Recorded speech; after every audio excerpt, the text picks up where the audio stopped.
गणेशाय नमः। ॐ श्री सरस्वत्यै नमः। ॐ सद्गुरुभ्यो नमः। ॐ भागवत भगवान की जय। नमस्ते परमहंस स्वादित चरणकमल चिन्मकरन्दाय भक्तजनमानस निवासाय श्रीरामचन्द्राय वागीसायस्य वदने लक्ष्मी यस्य च वक्षसि यस्यास्ते हृदये संवित् तं नृसिंहं भजे। सच्चिदानन्दरूपाय विश्वोत्पत्त्यादिहेतवे तापत्रयविनाशाय श्रीकृष्णाय वयं नमः। नारायणं नमस्कृत्यं नरं चैव नरोत्तमं देवीं सरस्वतीं व्यासं ततो जयमुदीरयेत्। श्रीकृष्णाय वासुदेवाय हरये परमात्मने प्रणतक्लेशनाशाय गोविन्दाय नमो नमः। यं प्रवचन्तमनुपेत्य अपेतकृत्यं द्वैपायनो विहरकातर आजुहाव पुत्रेति तन्मयतया तरवो विनेन्दुः तं सर्वभूतहृदयं मुनिमानतोऽस्मि। जन्माद्यस्य यतोऽन्वयादितरतः चातेष्वभिघ्नस्वराट् तेने ब्रह्महृदाय आदिकवये मुह्यन्ति यं सूरयः।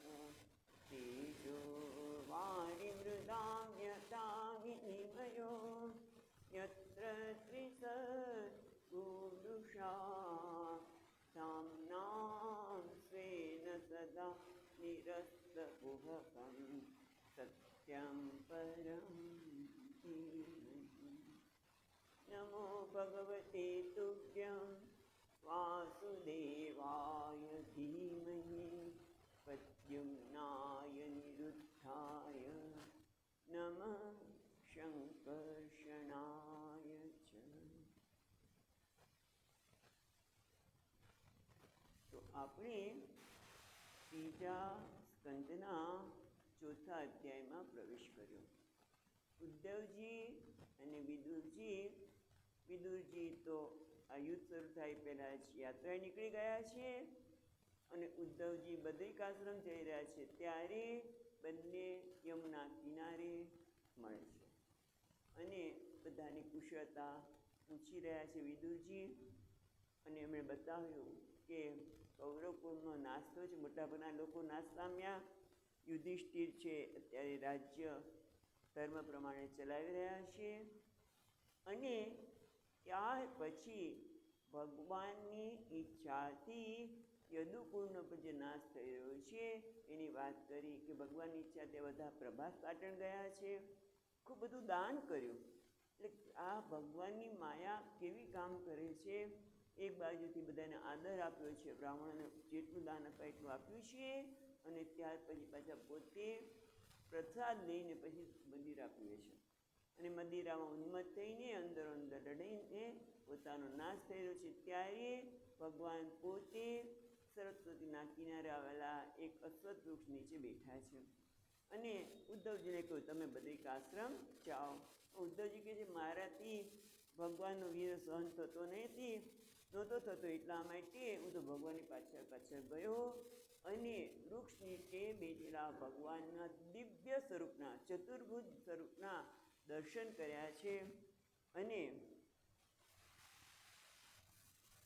એ જ વખતે મૈત્રેય ઋષિ, જેમનું નામ આપણે જે દ્વૈપાયન વ્યાસજીના સુહૃદ અને સખા એવા બંને સાથે ભણ્યા છે એની પાસે, બંનેના ગુરુ એક છે એવા મૈત્રેયજી પણ દેવ ઈચ્છાથી ભગવાન જ્યાં પીપળાના વૃક્ષ નીચે બેઠા છે, અશ્વત્થ વૃક્ષ નીચે બેઠા છે, ત્યાં હું પણ હતો. ભગવાનના દિવ્ય દર્શન કર્યા છે અને મૈત્રેયજી પણ ભગવાનના દર્શન કરીને આનંદ વિભોર થતાં નતમસ્તકે દર્શન કર્યા છે. એ વખતે ભગવાને મારા માટે કહેવા લાગ્યા.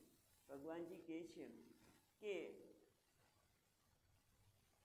હે ઉદ્ધવને શું કહે છે? હે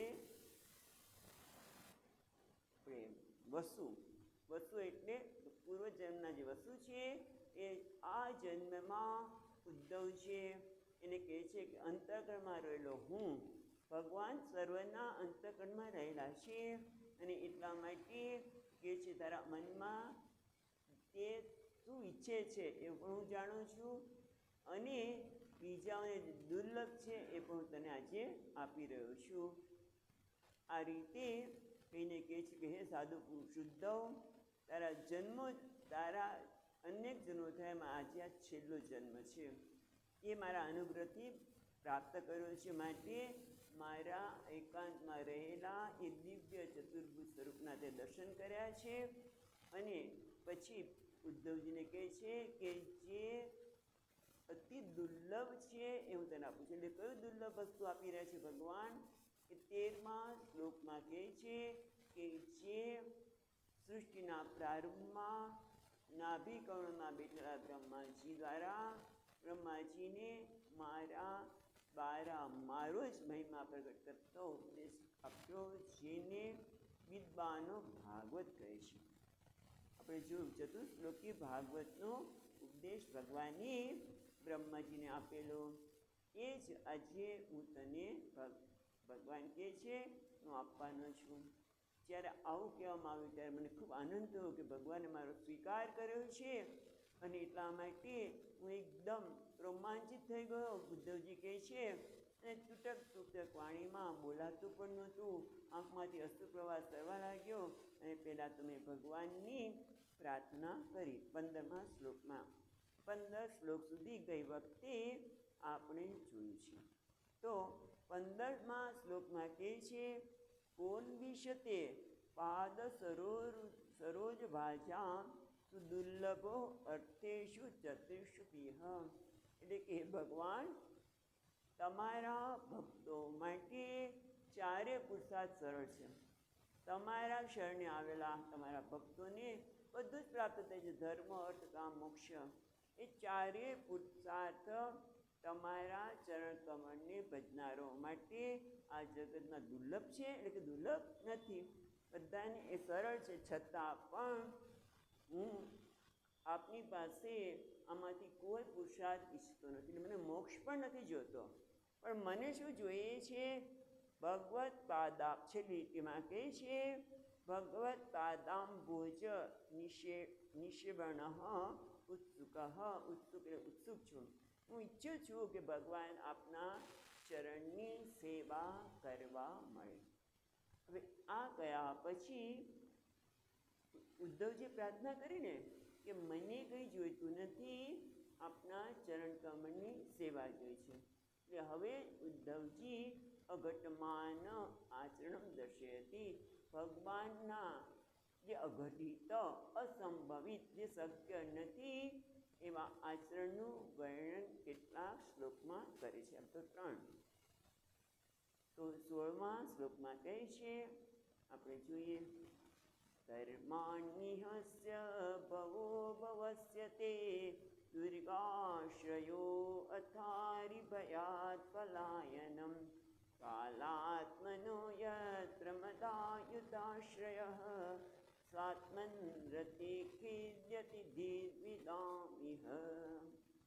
એટલે કે છે કર્માણ્ય છે ને, કર્માણ્યસ્ય એટલે એને છૂટી પાડીએ સંધિ, તો યથી સંધિ થયેલી છે ઈ અને અનિકર્ષે એટલે કર્માણી અનિહસ્ય, ઇહા એટલે ઈચ્છા, અનિહસ્ય ઈચ્છા નહીં તે, એટલે કર્માણી અનિહસ્ય જે નિસ્પૃહ છે, જેને કંઈ કરવાનું બાકી જ નથી, જેને કંઈ કર્મ દ્વારા કંઈ જ મેળા નથી, એને કહે છે અનિહસ્ય, એટલે જેને કર્મ દ્વારા કંઈ મેળવવાનું નથી, એટલે નિસ્પૃહ એવા તમારા, અને છતાં કર્માણી, છતાં તમે કર્મ તો કર્યા જ છે, જેને કંઈ આપ્ત કામ છે, જેને બધું જ મેળવી લીધું છે, એટલે કે જેને કોઈ સ્પૃહા છે જ નહીં, છતાં તમારા કર્મો.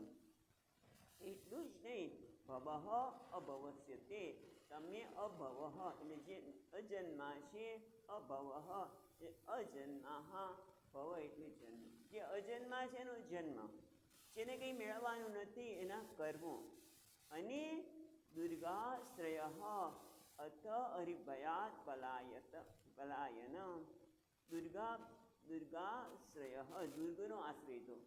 કયો દુર્ગ લીધો? દ્વારિકા, જ્યાં આજુબાજુ સમુદ્ર છે, એટલે દુર્ગનો આશ્રય. શેના માટે લીધો ભાઈ આશ્રય? તો કે હરિભયાત પલાયનાન, એટલે કંસના ભયથી નહીં, પણ કોણ હતો?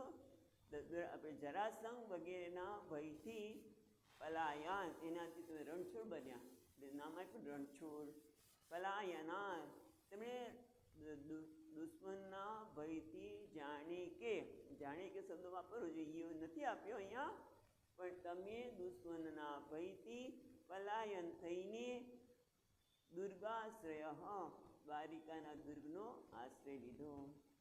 દુર્ગ આશ્રય, દુર્ગનો એટલે કિલ્લાનો આશ્રય રહ્યો. પછી કે છે કાલાત્મન, યત્રમાં, તમે કોણ છો? કાળના પણ સ્વરૂપ છો એવા તમે. તમને કોઈની બીક હોય? જે કાલાત્મ છે, જેને કોઈની બીક ન હોય, છતાં કાલાત્મન એવા આપે દુશ્મનના ભયથી પલાયન થઈને દુર્ગનો આશ્રય એટલે કે કિલ્લાનો એટલે કે દ્વારિકાનો આશ્રય લીધો. યત પ્રમદાયુતાશ્રય, અને જે આપ કેવા છો? સ્વાત્મરતે, બીજી લીટી પહેલાં લેવી પડી, છેલ્લી લીટીમાં પેલો શબ્દ સ્વાત્મરતે હે. સ્વાત્મરતે એટલે સ્વાત્મની રતિ હે, જે પોતાનામાં જ તૃપ્ત છે, એટલે આપણે આત્મરતિ એને કહે છે સ્વાત્મરતિ હે, જે પોતાનામાં જ તૃપ્ત છે, જેને કંઈ કરવાનું છે જ નહીં. જેમ કે બીજો અધ્યાયનો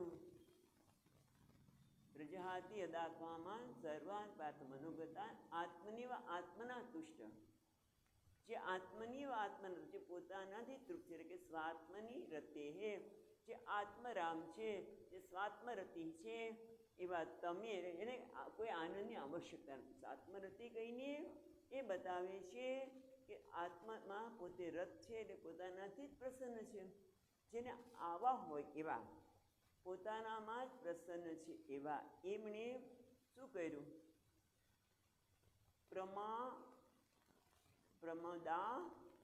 પ્રમદાયુત આશ્રય, પ્રમદા એટલે સ્ત્રીઓ, કેટલી 16,008 એ સ્ત્રીનો આશ્રય, એટલે કે છે આત્મારામ એવા આપે અનેક સ્ત્રીઓ સાથે ગૃહસ્થાશ્રમ, પ્રમદાનામ યુતેન સહાશ્રય છે ને, આશ્રય એટલે ગૃહસ્થાશ્રમ, તમે એ ગૃહસ્થાશ્રમમાં રહ્યા. એટલે ખિદ્યતી ધીહી વિદામ ઇહ, આવા અમને વિદામ એટલે વિદ્વાન લોકોને પણ ખિદ્યતી, એમને ખેદ થાય છે કે જે ભગવાન અનિહ છે એના કર્મો, જે અજન્મા છે એના જન્મ લીધો, અને હરિભયાત જે દુશ્મનના ભયથી પલાયન થઈને દ્વારકાનો આશ્રય લીધો, અને પ્રમદાયુતાશ્રય સ્વાત્મનિરત, જે સ્વાત્મનિરત છે એમણે અનેક સ્ત્રીઓનો સાથે ગૃહસ્થાશ્રમમાં રહ્યા. આ બધું વિદ્વાન લોકોને, અમને જ્ઞાનીઓને મતિ મૂંઝી જાય છે. ખિદ્યતી અમારી મતિ મૂંઝાઈ જાય છે. પછી આગળ 17મા શ્લોકમાં કહે છે મંત્રેષુ માં વા ઉપહ્યુત્ય તત્વં અકુંઠિતાખંડ સદાત્મબોધઃ પૃચ્છે પ્રભો મુગ્ધ ઇવાપ્રમત્તઃ તન્નો મનો મોહયતીવ દેવ. ચોથા અધ્યાયમાં ત્રીજા સ્કંદનો ચોથો અધ્યાય તો કે છે મંત્રેષુ માં વા ઉપહ્યુ યત તત્વં અકુંઠિત અખંડ સદાત્મબોધ. એટલે કિંચ વળી મંત્રેષુ એટલે જ્યારે મંત્રણા કરવાની હોય ત્યારે, મંત્રેષુ મંત્રણામાં પ્રસ્તુત હોય ત્યારે મામ આહ્ય મને બોલાવ્યું. ઉદ્ધવજી કહે છે મંત્રણા જ્યારે કરવાની હોય ત્યારે મામ આહ્ય મને બોલાવ્યા.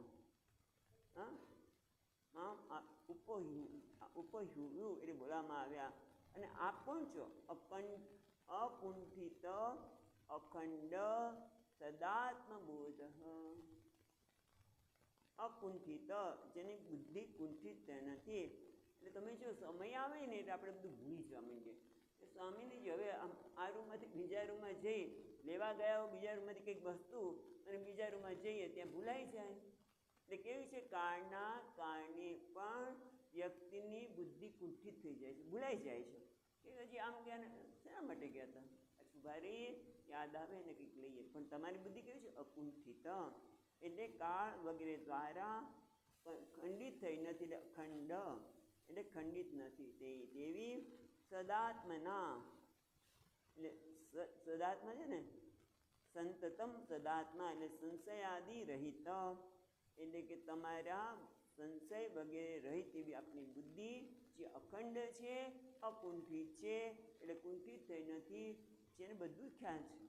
કહેવાની પાછળ હેતુ એ છે કે ભગવાન તમે કેવા છો અકુંઠિત અખંડ સદાત્મ બોધ. સદાત્માનો અર્થ અહીંયા કહે છે સદ આત્મા એટલે સંશય રહિત વગેરે જેની સંશય રહિત નથી એવી અખંડ ખંડિત નથી થઈ એ બુદ્ધિવાળા તમે જ્યારે મંત્રણા થાય ત્યારે મને બોલાવો.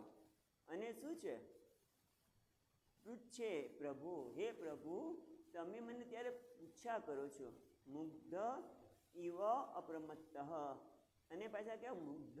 મુગ્ધ એટલે અજ્ઞવત, મુગ્ધવત એટલે જાણે પોતે કંઈ જાણતા જ નથી, જેની બુદ્ધિમાં કોઈ સંશય રહ્યા નથી, અકુંઠિત બુદ્ધિ છે એવા ભગવાન મને જ્યારે મંત્રણા કરવાની હોય ત્યારે કંઈ મંત્રી તરીકે હતા ને મને બોલાવવામાં આવે અને મુગ્ધવત જાણે કે અજ્ઞાની હોય એમને કંઈ ખબર ન પડે એ રીતે અને પૂછે એટલે આપણે ઘણી વખત જાણતા હોઈએ અને સામેની વ્યક્તિને મહત્ત્વ આપવા માટે કે શું થયું આપણે બધી ખબર છે પણ છતાં પૂછતા હોય એવું બને ને ત્યારે આપણે ઘણી વખત શું થાય ખબર છે એટલે બોલે ને આપણે કંઈ બીજું ધ્યાન આપતા હોય એ આપણે પૂછી લઈએ પણ જ્યારે જવાબ આપે ત્યારે આપણું ધ્યાન કદાચ બીજે બે ધ્યાન પણ હોઈ શકે. તો કે ના અપ્રમત્ત સન, જો કહે છે અપ્રમત્ત સન એટલે અપ્રમત્ત એકદમ સાવધાનીથી જાણે કંઈ ખબર ન હોય અને અજ્ઞાની જેમ એકદમ સાવધાની શું કહે છે બરોબર ધ્યાન રાખીને અપ્રમત્ત સન મનોમોહયતી અને એ વખતે મારું મન મોહિત થાય છે કે ભાઈ મંત્રાણ તો મને પૂછે છે જાણે એમને કંઈ ખબર જ ન હોય. એ રીતે જે એટલા અકુંઠિત બુદ્ધિવાળા અખંડ છે જેને કોઈ સંશય નથી એવા મને પૂછે છે ત્યારે મારી બુદ્ધિ મોહિત થઈ જાય છે કે ભગવાન એટલે હે દેવ હે પ્રભુ હે દેવ અસ્ખલિત અખંડ સંશય રહિત વગેરે વિદ્યાશક્તિવાળા આપ મંત્રણા વખતે મને બોલાવીને જાણે પોતે અજાણ હોય એ રીતે મને જ્યારે પ્રશ્ન પૂછો છો સાવધાન થઈને ત્યારે મારી બુદ્ધિ મોહિત થાય છે. દેવ મારી બુદ્ધિ મોહિત થાય છે. આ બધી કેવી ઘટના છે અઘટવાન આચરણ. ભગવાનનું આચરણ કેવું છે કે ઘટવાની કોઈ શક્યતા ઘટવાની જરૂર જ નથી. આ બધું છતાં પણ આવી ક્રિયા આવી ઘટના ઘટી રહી છે. અને જે આગળ કહે છે જ્ઞાનમ 18મો શ્લોક જ્ઞાનમ પરમ સ્વાત્મરઃ પ્રકાશમ પ્રોવાચ કસ્મૈ ભગવાન સમગ્રમ અપેક્ષમં નો ગ્રહાય ભર્ત્યઃ વદાજસા યદૃજિનમ તરેમ. છે ત્રીજી રીતિમાં જે છે ભર્તઃ એટલે હે સ્વામી, જ્ઞાનમ પરમ સ્વાત્મરહ પ્રકાશમ, એટલે સ્વાત્મરહ, સ્વાત્મ એટલે પોતાના આત્મને, રહ એટલે રહસ્ય, પોતાના આત્મતત્વનું જે રહસ્ય છે એને પ્રકાશ કરનારું પરમ જ્ઞાનમ એવું શ્રેષ્ઠ જ્ઞાન. સ્વાત્મ રહ પ્રકાશમ પરમ જ્ઞાનમ એટલે હે સ્વામી, પોતાના આત્મતત્વનો પ્રકાશ કરનારું સમગ્ર જ્ઞાન. પ્રોવાચ કસ્મૈ ભગવાન સમગ્રમ, એટલે સમગ્રમ જ્ઞાનમ જે શ્રેષ્ઠ પરમ જ્ઞાન છે, જે સમગ્ર એટલે સાંગોપાંગ બધું જ. પ્રોવાચ કહ્યું કોને? કસ્મૈ, કસ્મૈ એટલે કોણ? કસ્મૈ એટલે બ્રહ્માજી, એટલે કહ એટલે બ્રહ્મા, અને એનું કાય ચતુર્થી વિભક્તિ કાય થાય. કોઈને કહેવામાં આવે નમસ્કાર, કોઈને દાન આપે ને તે ચતુર્થી વિભક્તિ વપરાય, નમસ્કાર માટે પણ ચતુર્થી વિભક્તિ વપરાય. એટલે કહ એટલે બ્રહ્મ, એની ચતુર્થી વિભક્તિ થાય કાય. પણ અહીંયા શું કહે છે? કસ્મૈ, એના આર્ષ પ્રયોગ છે. હા, આર્ષ એને લાયસન્સ છે આ પ્રયોગ વાપરવામાં. એટલે કસ્મૈ પ્રોવાચ, તમારું પરમ જે આત્મતત્વને પ્રકાશનારું જે રહસ્યમય પરમ શ્રેષ્ઠ જ્ઞાન છે તે જ્ઞાન તમે બ્રહ્માજીને આપ્યું. અપેક્ષમં નો ગ્રહણાય, જો ન એટલે અમે ગ્રહણાય, અમે ગ્રહણ કરવા માટે ક્ષમમ યોગ્ય હોઈએ, અમે અધિકારી હોય. એટલે હું જો અધિકારી હોઉં તો કેમ તો ન કહે છે એટલે મૈત્રેયજી પણ છે સાથે, મૈત્રેયજી પણ છે સાથે ઉદ્ધવજીની સાથે. એટલે અમે જો આ જ્ઞાન ગ્રહણ કરવા માટે ક્ષમ યોગ્ય હોય, અધિકારી હોય તો તમે અમને કહો. બદ ચોથી લીટીમાં બદ અંજસા યદૃજિનમ તરેમ, આપ અમને જ્ઞાન કરો. શેના માટે કહો? બસ ટાઈમ પાસ કરવા માટે. અમે ટાઈમ પાસ કરવા માટે નથી આવતા, પણ શેના માટે? કે બદ અંજસા યદૃજિનમ તરેમ, વૃજિનમ એટલે સંસાર, સંસારને અમે સહજતાથી, અંજસા સહજતાથી સંસારના દુઃખને, વૃજિનમ સંસારના દુઃખને, અંજસા અનાયાસે તરેમ અમે તરી જે માટે એમના જ્ઞાન જરૂર છે. પણ એ જ્ઞાન જો અમે યોગ્ય હોય તો તમે અમને આપો. આવી રીતે ઉદ્ધવજી કોને પ્રાર્થના કરે છે? ભગવાન. પેલા કે તમારી ઘટના અમને આશ્ચર્ય પ્રમાણે છે, તમારા જે કાર્યો છે એ અમને આશ્ચર્ય પ્રમાણે છે. અને હવે પછી એ માગણી કરે છે પરમ જ્ઞાનની, આત્મજ્ઞાનની, જે બ્રહ્માજીને ભગવાને આપેલું. કારણ કે ભગવાનજી આગળ કહ્યું છે, ભગવાને જ કહ્યું ઉદ્ધવને કે મેં આ જ્ઞાન બ્રહ્માજીને આપેલું, જેને ભાગવત તરીકે જ્ઞાનીઓ ઓળખે છે. એ જ્ઞાન હવે મને આપો. આવું કહેવાથી પછી શું થયું આપણે જોઈએ આગળ.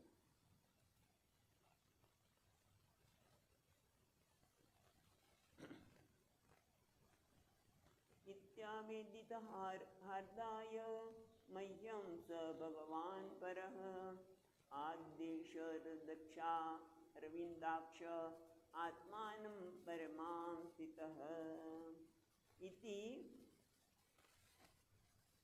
પછી આવેદિત હાર્દાય, ઇતિ એટલે એવમ આ પ્રમાણે, આવિદિતમ, આવિદિતમ એટલે પ્રકાશિતમ, હાર્દ એટલે હૃદયગત અભિપ્રાય, મહ્યમ સ ભગવાન પરઃ, આ પ્રમાણે મારા હૃદયનો અભિપ્રાય મેં જણાવ્યો. મારા હૃદયમાં ઈચ્છા એ છે કે મને જ્ઞાન આપો, જેથી અમે આ સંસાર દુઃખને તરી જઈએ. એટલે આ રીતે આવેદન કરવામાં આવ્યું. આ રીતે કહેવાથી પણ કેવું? હાર્દાય, મમ હાર્દાય એટલે મારા હૃદયમાં રહેલો જે અભિપ્રાય છે એ ભગવાન તો બધાના હૃદયમાં રહેલા જ છે. એટલે આપણે બહારથી ગમે તે કહીએ પણ અંદર શું છે એને ખબર છે. ભગવાન મને કંઈ નથી જોતું, પણ અંદરથી થાય કે ભગવાન મને આપો તો સારું, પહેલું આપો તો સારું. તો એ ભગવાન જાણે છે કે આ બહારથી કે છે મારે કંઈ નથી જોતું, પણ અંદરથી તો ઘણી ઈચ્છા છે કે પેલું આપી દે, પેલું આપી દે. પણ આ તો હાર્દાય મહ્યમ સ ભગવાન પરહ આદિ આદેશ અરવિંદાક્ષ. ભગવાન કેવા છે? અરવિંદાક્ષ એટલે કમળ જેવા જેના નેત્ર છે એવા કમળ સમાન નેત્રવાળા ભગવાનની આદિદેશ આત્મન પરમામ સ્થિતિ. આત્મન પરમામ સ્થિતિ એટલે કે ભગવાન પોતાના સર્વોત્કૃષ્ટ સ્વરૂપનો સર્વોત્કૃષ્ટ જ્ઞાનનો પરમામ સ્થિતિ ઉત્કૃષ્ટ આત્મન સ્થિતિ એ પોતાના સર્વોત્કૃષ્ટ સ્વરૂપનો આદેશ અમને ઉપદેશ કર્યો. ભગવાને સ્વીકારી લીધું કે તમે યોગ્ય છો અને એટલા માટે આત્મજ્ઞાનનો ઉપદેશ કર્યો. હવે આગળ કહે છે ઉદ્ધવજી સ એવ મારાદિત પાદ તીર્થાત અધીત તત્પાત્મ વિબોધ માર્ગ પ્રણમ્ય પાદૌ પરિવૃત્ય દેવમ ઇહાગતોહં વિહરાતુરાત્મા. એટલે કહે છે સહ એવમ આરાધિત. સ એટલે ભગવાન, એવા ભગવાન એવમ આરાધિત પાદ તીર્થાત આ પ્રમાણે આરાધના કરવામાં આવેલા એવા પાદ તીર્થાત એટલે પૂજ્ય પાદ ભગવાન તીર્થ એટલે ગુરુ. તીર્થનો અર્થ અહીંયા કરે છે ગુરુ એટલે ભગવાન ગુરુ. આપણે ઘણી વખત ગુરુને પણ કહે છે ગુરુ ભગવાન એવો શબ્દ ઘણા લોકો સંપ્રદાયમાં વાપરતા હોય છે. ગુરુ ભગવાન એટલે ગુરુ ભગવાન પાસેથી આ પ્રકારનું અધીત એવમ આરાધિત પાદ તીર્થાત અધીત. અધીત એટલે જ્ઞાન પ્રાપ્ત કર્યું, અધ્યયન કર્યું. તત્વ આત્મ વિબોધ માર્ગ એટલે કે આત્મતત્વનું અધીત એમને ગીતરૂપ ગુરુ પાસે અધીત એટલે પ્રાપ્ત કર્યું. તત્વ આત્મ વિબોધ તત્વ એટલે તત્વ કહીએ પરમાર્થ રૂપ આત્મજ્ઞાનનો માર્ગ જેમાં પરમાર્થ રૂપ આત્મજ્ઞાનનો માર્ગ જેમાં દર્શાવવામાં આવ્યો છે એ જ્ઞાનને અમે પ્રાપ્ત કર્યું. પછી શું કર્યું? ગુરુ છે એ ગુરુની પ્રદક્ષિણા કરી એટલે કહે છે પરિવૃત્ય એટલે પરીક્ષા. પ્રણમ્ય પાદૌ એમના ચરણોમાં પ્રણામ કર્યા. ત્રીજી લીટીમાં કહે છે પ્રણમ્ય પાદૌ પરિવૃત્ય દેવમ અને એમની પ્રદક્ષિણા કરી, દેવની પ્રદક્ષિણા કરી. ઇહ આગત હું અહીંયા આવ્યો છું પ્રદક્ષિણા કરીને. પણ મારી સ્થિતિ કેવી છે? વિરહ આતુર આત્મા. વિરહ આતુર આત્મા એટલે વિરહાકુળ મનવાળો હું. ભગવાનના ચરણમાં પ્રણામ કરીને એમની પ્રદક્ષિણા કરીને અત્યારે હું અહીંયા આવ્યો છું. જ્ઞાન તો પ્રાપ્ત કર્યું ગુરુજી પાસે, ભગવાન રૂપ ગુરુ પાસે જ્ઞાન પ્રાપ્ત કર્યું. કયું જ્ઞાન પ્રાપ્ત કર્યું? તો કે તત્વ આત્મ વિબોધસ્ય પરમાર્થ રૂપ આત્મજ્ઞાનનો માર્ગ જેમાં દર્શાવવામાં આવ્યો છે જ્ઞાન પ્રાપ્ત કરી પ્રણામ કરી. પણ મારું મન વ્યાકુળ છે કારણ કે ભગવાનને છોડવાના છે. ભગવાનને છોડવા ગમતા નથી ઉદ્ધવજીને.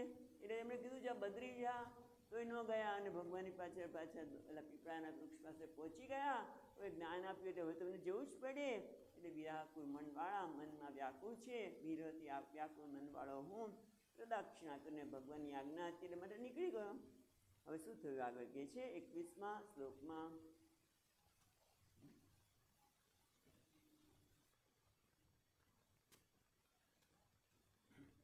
સોહમ તદ્દર્શનાत् આહ્લાદ યોગાતિર્યુત પ્રભોઃ ગમિષ્યે દૈત્યમ તસ્ય બદ્ર્યાશ્રમ મંડલમ. સોહમ સહ. સોહમ એટલે સ એટલે કેવો? સ એટલે બદ્રી તમ પ્રાહી. આગળ કહ્યું ને તું બદ્રી જા. સ એટલે હું, આમ તો તે. સ એટલે તે પણ કોણ? ઉદ્ધવજી. જેને ભગવાન કહ્યું બદ્રી તું જા. બદ્રી તમ પ્રાહી ઇતિ આજ્ઞાપ્તૌ અહમ. સ અહમ એટલે તેવો હું. તેવો હું એટલે કોણ? જેને બદ્રિકાશ્રમ જવાની ભગવાનની યાજ્ઞા કરી છે એવું સહ અહમ એવો હું તદ્દર્શનાથ તદ્દર્શન આહ્લાદ વિયોગા આરતીયુક્ત બે પ્રકારની લાગણી ઉદ્ધવજી અનુભવે છે. એટલે કહે છે તદ્દર્શનાથ એના દર્શન થયા તો આહ્લાદ એના દર્શનથી મને આનંદ થયો, પણ વિયોગ થવાનો છે માટે વિયોગ આરતીયુક્ત એ વિયોગની પીડા છે. આરતી એટલે પીડા, એટલે વિયોગની પીડા છે અને દર્શનનો આનંદ છે એવો સંયુક્ત એવો હું પ્રભો દર્શનાથ ભગવાનના દર્શનથી આનંદ થયો અને વિયોગથી પીડા છે એવા હું ગમિષ્યે દયિતમ તસ્ય ભદ્રાશ્રમ મંડલમ. ગમિષ્યે એટલે હું જઈશ, હું જઈ રહ્યો છું. આમ તો ગમિષ્યે આમ તો ભવિષ્યકાળ છે પણ હું જઈ રહેલો એવો હું. પણ ક્યાં જાઉં છું? દયિત એટલે પ્રિય, તસ્ય પ્રિય ભગવાનને જે પ્રિય છે એવા બદ્રિકાશ્રમમાં હું હવે જઈ રહ્યો છું. ભગવાન પાસેથી જ્ઞાન પ્રાપ્ત કર્યું, દર્શન કર્યા એટલે આનંદ થયો અને વિયોગની પીડાવાળો એવો હું ભગવાનની આજ્ઞા છે બદ્રિકાશ્રમ જા. અને બદ્રિકાશ્રમ કેવું છે? ભગવાનને પ્રિય છે. કેમ પ્રિય છે એ પછીના શ્લોકમાં બતાવે છે કે ભગવાનની બદ્રિકાશ્રમ કેમ પ્રિય છે. એ એમનું પોતાનું તપોસ્થાન છે ને બદ્રિકાશ્રમ. તો નર અને નારાયણ રૂપે ભગવાન આજે પણ બદ્રિકાશ્રમમાં તપ કરે છે એવું કહેવાય છે. બે પાઠ છે ત્યાં નર અને નારાયણના એનું અત્યારે પણ આપણે એના દર્શન કરી શકીએ. એટલે ભગવાનને બદ્રિકાશ્રમ કેમ પ્રિય છે તો એ 22મા શ્લોકમાં કહે છે યત્ર નારાયણો દેવો નરશ્ચ ભગવાન ઋષિ મૃદુ તીવ્ર તપો દીર્ઘમ તે પાતે લોકભાવનૌ. લોકભાવનૌ છેલ્લી શબ્દ પહેલા લઈશું. લોકભાવનૌ લોકો પર અનુગ્રહ કરનાર, લોકભાવનૌ લોકો પર અનુગ્રહ કરનાર એવા ભગવાન યત્ર જ્યાં નારાયણ દેવ નરશ્ચ ભગવાન ઋષિ. નારાયણ ભગવાન નારાયણ દેવ અને ભગવાન નર ઋષિ, નર ઋષિ રૂપે.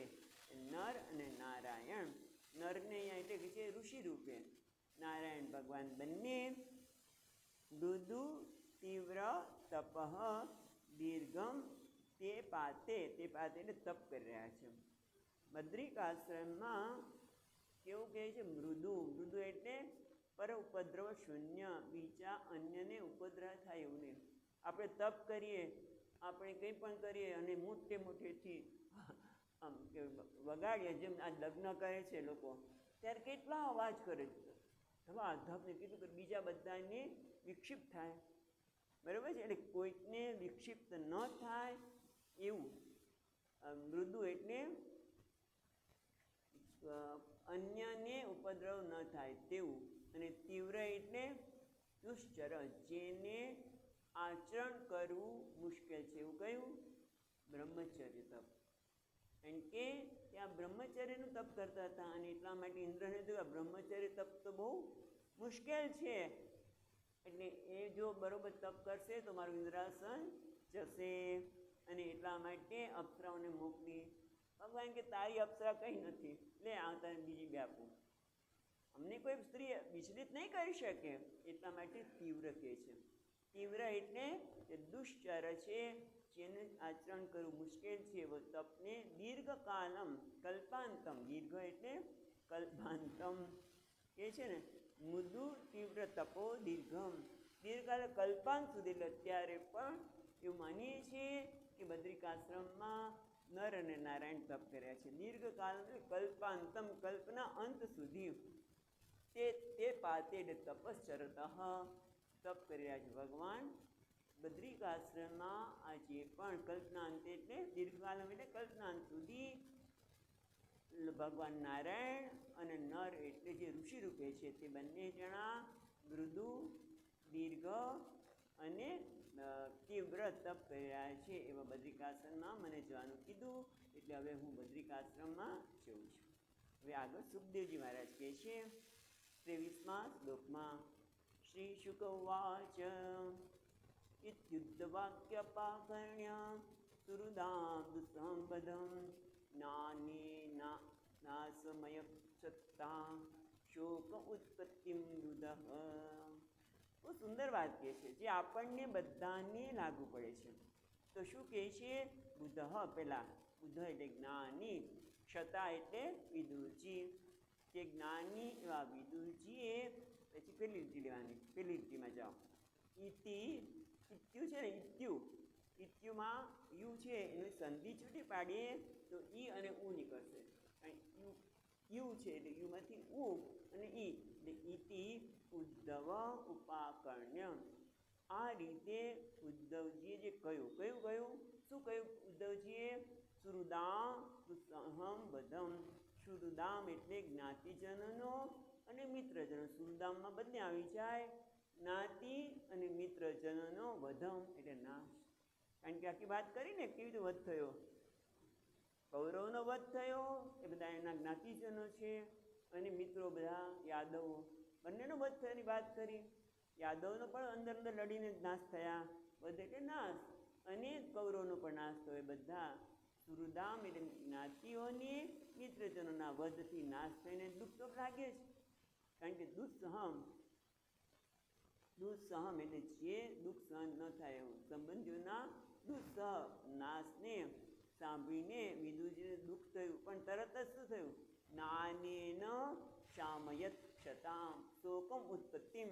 શોકની ઉત્પત્તિ તો થાય, અને થાય એ હકીકત છે ને, કે સ્વજનનો વધ થયો હોય, નાશ થયો હોય, દુઃખ તો થાય. એટલે શોકમ ઉત્પત્તિમ, શોકની ઉત્પત્તિ થઈ. પણ આપણે બુધ જ્ઞાની એવા ક્ષતા એટલે વિદુરજીએ જ્ઞાનેન ક્ષામે, જ્ઞાનથી એનો વિવેકથી એનો નાશ કર્યો. કદાચ એવું કહી શકે જાતસ્ય ધ્રુવ મૃત્યુ ધ્રુવમ જન્મ મૃત્યસ્ય છે. જેનો જન્મ છે એનો મૃત્યુ અનિવાર્ય છે, ને મૃત્યુ છે તો જન્મ તમારો જ છે.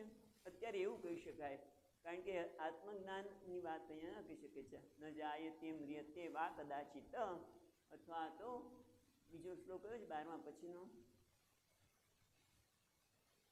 શોચાનન્મશોચસ્ત્વમ પ્રજ્ઞાવાદાંશ ભાષસે ગતાસુ ન ગતાસુશ્ચ નાનું શોચંતી પાંડિતાઃ નક્તમ જાતમ નેમા. જે કહ્યું કે આમ રાજાઓનો પણ જન્મ નથી, તારો પણ નથી, કે મારો નથી, જે વાત કરી એ બધા જ આત્મરૂપે રહેલા છે. એ વાત તો એના વિવેક કરવાની આવશ્યકતા અહીંયા વિદુરજીને નથી. વિદુરજીએ તો વિવેક દ્વારા પોતાના શોકને શાંત કર્યો. એટલે જીવનમાં જ્યારે શોક ઉત્પન્ન થાય ત્યારે આ સત્સંગ આપણને ઉપયોગી થાય. આ સત્સંગ એટલે વિવેક, કે જે આપણને તરત જ શોકમાંથી મુક્ત કરે છે. અનુભવ છે. અને હવે આગળ કહે છે વિદુરજી 25મા શ્લોકમાં વિદુર ઉવાચ જ્ઞાનમ પરમ સ્વાત્મરઃ પ્રકાશમ યત આહ યોગેશ્વર ઈશ્વરસ્તે વક્તુમ ભવાનો અર્હતિ યદ વિષ્ણોઃ વૃત્યાર્થ કૃતશ્ચરંતી. વિદુરજી કહે છે કે જ્ઞાનમ પરમ સ્વાત્મ રહ પ્રકાશ. સ્વાત્મ એટલે પોતાના આત્માનું, રહ એટલે રહસ્ય. આગળ વાત છે પ્રકાશમ, પોતાના આત્મજ્ઞાન જે રહસ્ય છે એનું પ્રકાશ કરનારું પરમ જ્ઞાનમ, જે શ્રેષ્ઠ જ્ઞાન છે એ યદ આહ યોગેશ્વર ઈશ્વર. યોગેશ્વર ભગવાન શ્રી કૃષ્ણ જે ઈશ્વર પણ છે અને યોગેશ્વર પણ છે. તે તુભ્યમ તમને જે કહ્યું, જે જ્ઞાન તમને યોગેશ્વર કૃષ્ણએ જે પરમ અને શ્રેષ્ઠ જ્ઞાન છે, જે આત્મતત્વનો પ્રકાશ કરનારું છે. કારણ કે આત્મજ્ઞાન તો બધાને થતું નથી, એટલા માટે રહસ્ય કહ્યું. કયા શબ્દ આવે છે રહસ્ય? 9મા અધ્યાયમાં આવે છે ને. આ જ્ઞાન કેવું છે? રહસ્ય છે, બધાને કહેવાય નહીં. 9મા અધ્યાયમાં કહે છે ને ભગવાન કે આ જ્ઞાન કેવું છે? ગૂઢ એટલે રહસ્યમય. એવું જ્ઞાન ભગવાને તમને કહ્યું છે. માટે વક્તુમ ભવાન અર્હતિ, એટલે માટે તમે અમને આ જ્ઞાન આપો. ન એટલે અમને જ્ઞાનની વાત તમે કરો. કેમ? શું કામ કરીએ? તો કે તો સહજ છે. શું સહજ છે? યદ હિ વિષ્ણો ભૃત્યાહ, જે ભગવાનના ભૃત્યા એટલે અહીંયા નોકર નહીં, ભૃત્ય એટલે નોકર નહીં પણ ભક્તો, ભગવાનના જે સેવકો છે, ભગવાનના જે ભક્તો છે વિષ્ણુ ભગવાનના, સભૃત ભૃતાર્થ કૃત ચરિતિ, એટલે જે ભગવાનના ભક્તો છે, સેવકો છે, એ પોતાના સેવકજનોના પ્રયોજન માટે, સિદ્ધ કરવા માટે જ વિચરણ કરે છે.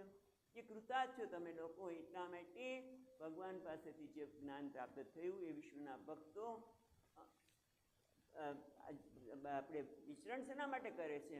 જેથી બધા સેવકો પોતે વિચરણ શેના માટે કરે છે? તો કે સ્વભૃત્યાર્થ કૃત, એટલે પોતે પોતાના સ્વસેવકજનોને આ પ્રયોજન, એમને પણ આ જ્ઞાન મળે, સિદ્ધ થાય, એના માટે તમે આ વિચરણ કરો છો, માટે તમે અમને પણ એ જ્ઞાન આપો. હવે ઉદ્ધવજી કહે છે, ઉદ્ધવ ઉવાચ 36મા શ્લોકમાં કહે છે, નૂનમ તે ત્વસરાં સુંદ્રાદ્ય ઋષિ કૌશારવોન્તિ મે સાક્ષાત ભગવતાદિષ્ટ મર્ત્યલોકમ જિહાસતા. એ સાચી વાત છે. ઉદ્ધવજી કહે છે, નનુ તે તત્વ સમ્રાધ્ય ઋષિ, નનુ એટલે ખરેખર, તત્વ સમ્રાધ્ય એટલે તત્વજ્ઞાન માટે આરાધનીય એવું, તત્વ સમ્રાધ્ય એટલે તત્વજ્ઞાનનું આરાધના કરવું જોઈએ. કોના પાસેથી? ઋષિ કૌશારવોન્તિ, એ તત્વજ્ઞાનના આરાધના માટે. કૌશારવ એટલે કોણ? મૈત્ય ઋષિ. આપણે આગળ એનો અર્થ જોઈ ચૂક્યા છીએ. હા, એની આરાધના કરવી યોગ્ય છે. તમારી તત્વજ્ઞાન માટે આરાધના કરવી યોગ્ય છે. આમ તો કહે છે કે ભગવાન દ્વારા તમને યાદ કર્યા હતા. જ્યારે આ જ્ઞાન આપતા હતા ત્યારે વિદુરજીને ભગવાન યાદ કર્યા છે. એટલે ભગવાન યાદ કર્યા એટલે સ્મરણ માત્ર તમને તો બધું જ્ઞાન થઈ જ ગયું છે. પણ છતાં કોઈ જ્ઞાની પુરુષના શરણે જવું જોઈએ. શેના માટે? તો કે કેટલીક અસંભાવના રહી ગઈ હોય તો એ દૂર કરવા માટે. અને એટલા માટે ઉપનિષદ પણ કહે છે, આચાર્યવાન પુરુષો વેદ. છાંદોગ્ય ઉપનિષદમાં કહે છે, આચાર્યવાન પુરુષો વેદ. આચાર્ય, જેને આચાર્ય કર્યા છે, જેને ગુરુ છે, એને જ આ જ્ઞાન થાય છે. એટલે ગુરુની આરાધના પણ કરવી જોઈએ. અને કોણ ગુરુ છે તમારા માટે? છે તો ભગવાન જ છે. કૃષ્ણ વંદે જગદગુરુ. પણ અત્યારે આ રૂપે કોણ છે? તો મૈત્રીય. એટલે મૈત્ય ઋષિ છે, એની તત્વજ્ઞાન માટે તમારે આરાધના કરવી જોઈએ. નૂનમ તે તત્વ સમ્રાધ્ય, તત્વ સંદ્રાધ્ય એટલે તત્વજ્ઞાન માટે આરાધ્ય ઋષિ કૌશારવો અંતિમે સાક્ષાત ભગવતા આદિષ્ટ મર્ત્યલોકમ જિહાસત. સાક્ષાત ભગવતા આદિષ્ટ મર્ત્યલોકમ જિહાસત, મર્ત્યલોકને તજવાની ઈચ્છાથી. મર્ત્યલોક જિહાસત, જિહાસા એટલે ઈચ્છા. મર્ત્યલોકની ઈચ્છા, છોડવાની ઈચ્છા કોને છે? ભગવાનને. અને એટલા માટે સાક્ષાત ભગવાને તમને એ ઉપદેશ આપવા માટે મૈત્રી ઋષિને કહેલું, મારી સમક્ષ જ આદેશ કરેલો. એટલે કે સાક્ષાત ભગવાન આદિષ્ટ એટલે આદેશ કર્યો હતો. અને મૈત્રી ઋષિને કહ્યું હતું કે તમે વિદુરજીને આ જ્ઞાન આપજો. માટે તમારે વિદુરજીને કહે છે, તમારે મૈત્રી ઋષિની ગુરુ રૂપે આરાધના કરવી જોઈએ. એટલે ટૂંકમાં તમે મૈત્રી ઋષિ તમને આ જ્ઞાન જરૂર આપશે, કારણ કે ભગવાને આ લોક છોડતી વખતે મૈત્રેયજીને આદેશ કર્યો છે કે તમારે આ જ્ઞાન એમને આપવું. અને ગુરુ વગર જ્ઞાન શક્ય નથી. હવે સુખદેવજી આગળ કહે છે 27મા શ્લોકમાં, ઇતિ સવિદુરેણ વિશ્વમૂર્તેઃ ગુણકતયા સુદયા પ્લાવિતો રૂપાતઃ ક્ષણમિવ પુનિને યમસુસ્તાં સમુપુષ્યત ઓપગર્વિષામ તતુ અગાત ઇતિ સવિદુરેણ. આ રીતે વિદુરજી સાથે વિશ્વમૂર્તે ગુણકથયા સુદયા પ્લાવિત ઉરુતાપ. બહુ સુંદર વાત કરી કે આ રીતે વિદુરજી સાથે વિશ્વમૂર્તિ ભગવાન, જે વિશ્વમૂર્તિ છે એવા ભગવાનના, વિશ્વમૂર્તિ અનંત સ્વરૂપ કહેવાય ને, વિશ્વમૂર્તિ એટલે જે અનંત રૂપ છે, જે અનંત ગુણ ભગવાન જેના સ્વરૂપમાં વિશ્વ છે એ એટલે વિશ્વમૂર્તિ અથવા તો અનંતરૂપ એવા ભગવાનના ગુણ કથા રૂપી સુધાને પ્લાવિત એટલે દૂર થયો છે વિરહ તાપ. ઉરુ તાપ એટલે કેટલો બધો તાપ હતો ભગવાનના વિરહનો જે તાપ હતો એને કહે છે ઉરુ તાપ. વિરહ તાપ પ્લાવિત એ પ્લવિત થઈ ગયો, એમ કે વહી ગયો. પ્લવિત થયો એટલે વહી ગયો, જેમ પાણીમાં વહી જાય એ રીતે ભગવાનના ગુણાનુવાદ કરતા બંને જણા જ્યારે ગુણાનુવાદ કરે છે ત્યારે ભગવાનના વિરહનો જે મહાન તાપ હતો એ તો જાણી કે દૂર થઈ ગયો. પ્લવિત એટલે દૂર થઈ ગયો. કેવી રીતે? ક્ષણમ એવા પુનીને યમઃ છે ને, યમ સ્વસુતા એટલે યમ સ્વસુહુ. યમ સ્વસુ એટલે યમરાજની બહેન. એટલે કોણ? યમરાજની બેન કોણ હતા? યમુનાજી. યમરાજાની બેન યમુનાજી એટલે યમ સ્વસુહુ. યમ સ્વસુ એટલે યમરાજાની બેન.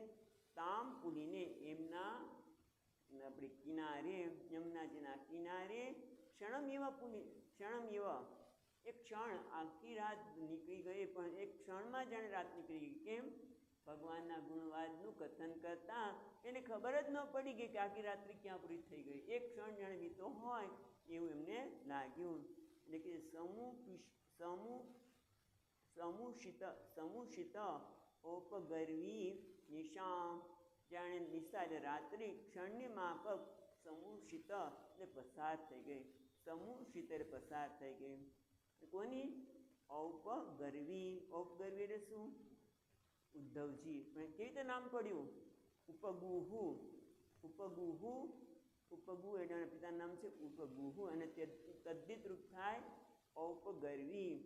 હવે ઔપગર્વી જે બતાવે છે અહીંયા સુબુદ્ધિનીમાં ઉપ સમીપે ગાઓ યસ્ય ઇતિ ઉપગુહુ. એમને ઉપગુ કેમ આવતા હતા? ઉદ્ધવજીના પિતાને ઉપગુહુ એવું કીધું. કેમ? તો કે જેની સમીપ ગાયો છે એટલે હંમેશા એ ગાયને ચરાવતા હશે એટલા માટે ઉપગુહુ કહ્યું. અને એમના પુત્રને ઔપગવિહી એટલે કે ઉદ્ધવજી તે ગાયોના રક્ષણ કરતા હોવાથી રાત્રે જાગરણ કરવું એમના માટે અભ્યાસી છે. આખી રાત ક્યાં પસાર થઈ ગઈ ભગવાનના ગુણાનુવાદમાં, અને રાત તો જાણે ક્ષણ માત્રમાં વીતી ગઈ હોય એવું થયું. અને પછી કહે છે તત્વો અગાત. છેલ્લી શબ્દ બાકી રહી ગયો. સમુષિત ઔપગર્વી નિશા. આ નિશા છે એ ક્ષણ માત્રમાં પસાર થઈ ગઈ. સમુષિત પછી તત્વો અગાધ. ત્યાર પછી એ ગયા. ક્યાં ગયા?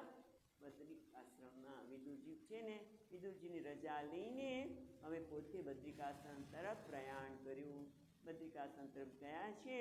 કોણ કહે છે આ બધું? સુખદેવજી મહારાજ કે ઉદ્ધવજીના પિતા જે ઉપગુ છે એનું ઔપગૌવી એવા. અથવા તો બીજો અર્થ અહીંયા કહે છે ઔપગૌવીનો અર્થ થાય છે ઉપનિષદનું સેવન કરનાર જીતેન્દ્રિય. કોણ છે? ઉદ્ધવજીને એક તેના પિતાના નામે ઔપગૌવી કહે છે. બીજો અર્થ એવો પણ કરે છે કે ઔપગૌવી એટલે ઉપનિષદનું સેવન કરનાર એટલે કે જીતેન્દ્રિય એવા ઉદ્ધવજી તત્વો અગાધ. ત્યાંથી એ બદ્રિકાશ્રમ તરફ ગયા.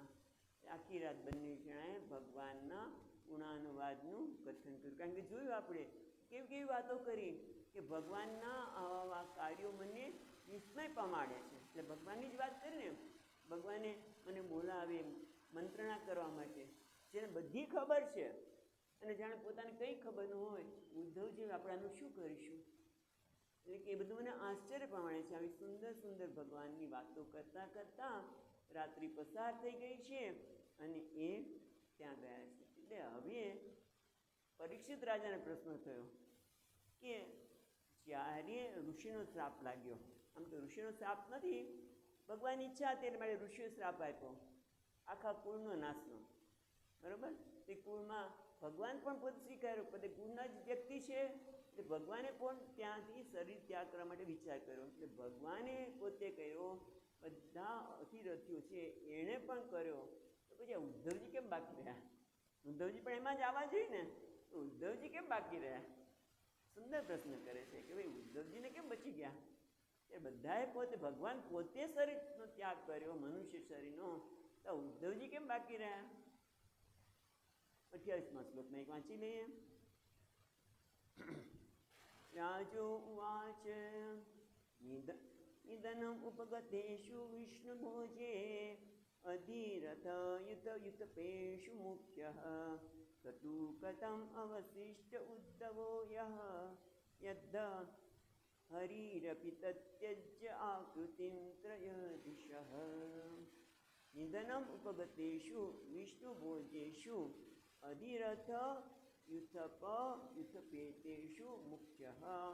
એટલે કે છે નિધનમ ઉપગતેષુ, જ્યારે અધિરથ યુથપેષુ મુખ્યઃ, પેલા એ જોઈએ, અધિરથ યુથપેષુ મુખ્ય, એટલે જ્યારે અધિરથીઓના સેનાપતિઓના સૈન્યનું રક્ષણ કરનાર વૃષ્ણિ અને ભોજવંશીઓનો બધા નિધનમ ઉપગતેષુ, બધાનો નાશ થયો. ત્યારે આપણું એ જ હતા જ્યારે બધાનો નાશ થયો. અધિરથી સેનાપતિઓના સૈન્યના રક્ષણ કરનાર એવા વૃષ્ણિ અને ભોજવંશીઓનો નાશ પામ્યા ત્યારે મોટા બધા જ આ પણ મુખ્ય જ છે. ઉદ્ધવજી સામાન્ય નથી, મુખ્ય કે મંત્રીઓ મુખ્ય છે, એવા મુખ્ય. તતુ કથમ અવશિષ્ટ, તો એ કેમ બાકી રહ્યા?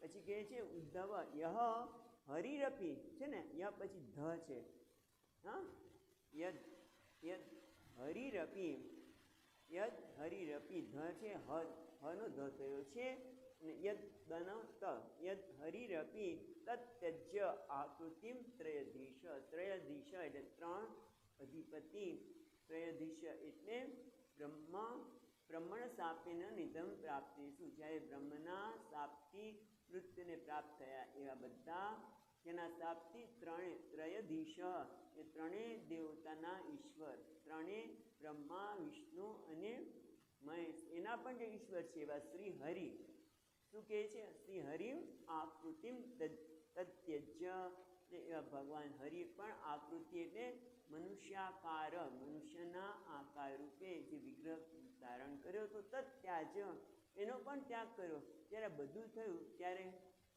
હવે પછી બીજું કોણ બાકી રહે? પણ છતાં ઉદ્ધવજીએ ત્યાગ ન કર્યો, અથવા ઉદ્ધવજી કેમ બચી ગયા? એટલે કહે છે સતુ કથમ અવશિષ્ટ ઉદ્ધવ, તો પછી ઉદ્ધવજી કેમ બચી ગયા? જ્યારે અધિરથીઓના સેનાપતિઓનું રક્ષણ કરનાર વૃષ્ણિ અને ભોજવંશીઓનો નાશ પામ્યા, અને ત્રણેય દેવોના નાશ, ત્રિદિશ એટલે ત્રણેય દેવોના નાશ, શ્રી હરિ પણ આ શ્રી બ્રહ્મનો ત્યાગ કર્યો, તો પછી ઉદ્ધવજી કેમ બચી ગયા? એમની બચી જવાનું કારણ શું? ને પછી એનો જવાબ આપશે, કાલે જોઈશું કે ભાઈ કેમ એમને એ બચી ગયા, એ કાલે જોઈશું. બરાબર?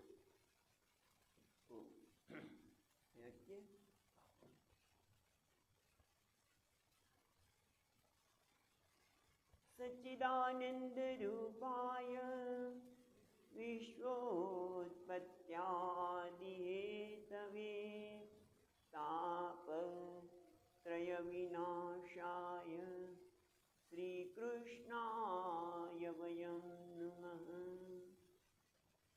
યં પ્રવચन्तમનુપેત્ય અપેતકૃત્યં વૈપાયનો વિહરકાતર આજુહાવ.